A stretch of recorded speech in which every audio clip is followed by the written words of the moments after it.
Tripura journalist ইউনিয়নের গোমতী জেলা committee ও উদয়পুর মহকুমা কমিটির যৌথ উদ্যোগে রবিবার উদয়পুর রাজর্ষি হলে অনুষ্ঠিত হল সাংবাদিক শারদ গৌরব সম্মাননা অনুষ্ঠান। অর্থমন্ত্রী প্রণজিৎ সিংহ রায় প্রদীপ প্রজ্বলনের মাধ্যমে অনুষ্ঠানে উদ্বোধন করেন।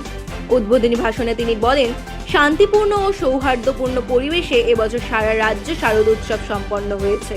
তিনি গোমতী জেলার এই সুন্দর আয়োজনের প্রশংসা করে জানান, এমন উদ্যোগ ভবিষ্যতেও অব্যাহত থাকবে। অনুষ্ঠানের প্রধান অতিথি হিসেবে উপস্থিত ছিলেন উদয়পুর পুর পরিষদের চেয়ারম্যান শীতল চন্দ্র মজুমদার।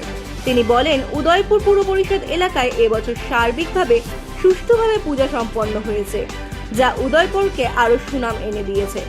সমাজসেবী সবিতা নাগ তার বক্তব্যে বলেন, রাজ্য সরকার উন্নয়ন পথে এগিয়ে চলেছে এবং গোমতী জেলা এই অগ্রযাত্রার গুরুত্বপূর্ণ অংশ।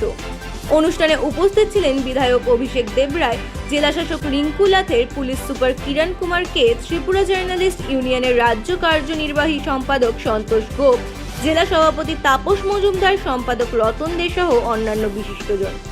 অনুষ্ঠানে জেলার মোট 37টি পুজো আয়োজক সংস্থাকে সাংবাদিক শারদ গৌরব সম্মাননা প্রদান করা হয়।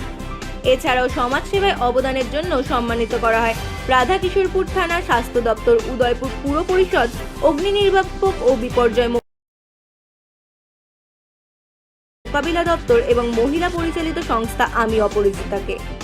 ধর্মীয় প্রতিষ্ঠানের মধ্যে শ্রেষ্ঠ 3 আয়োজক হিসেবে সম্মানিত হয় উদয়পুরের শ্রী শ্রী রামকৃষ্ণ আশ্রম, শীতলাবাড়ির উন্নয়ন কমিটি এবং অমরপুরের শ্রী শ্রী রামকৃষ্ণ পাঠচক্র। মহিলা পরিচালিত 3 পূজা কমিটির মধ্যে পুরস্কৃত হয় মাতাবাড়ির ব্রাহ্মণপাড়া মহিলা সার্বজনীন দুর্গাপূজা কমিটি, উদয়পুর ছনবাড়ের মহিলা মঙ্গল পূজা কমিটি এবং গোকুলপুরের শকুন্তলা পল্লী মহিলা পূজা কমিটি। এদিনের এই গৌরবময় অনুষ্ঠানে সাংবাদিক সমাজের পাশাপাশি বিভিন্ন ক্লাব, সামাজিক ও সাংস্কৃতিক সংগঠনকে সম্মান জানানো হয়। ত্রিপুরা জার্নালিস্ট ইউনিয়নের এই অনন্য উদ্যোগ উচ্ছ্বাস ছড়িয়ে পড়ে গোটা উদয়পুরে।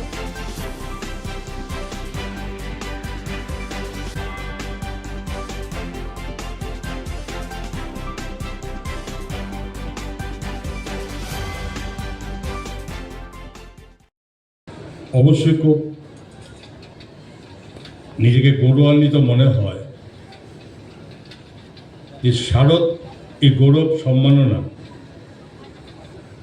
এ উৎসব তখনই হয় বা যে সংস্থা এটাকে আয়োজন করেন, এটা তখনই সম্ভব হয় যদি সুস্থ, স্বাভাবিক, শান্তিপ্রিয় এবং এর মাধ্যমে এই ধরনের অনুষ্ঠানগুলো যখন সম্পূর্ণতা আসে।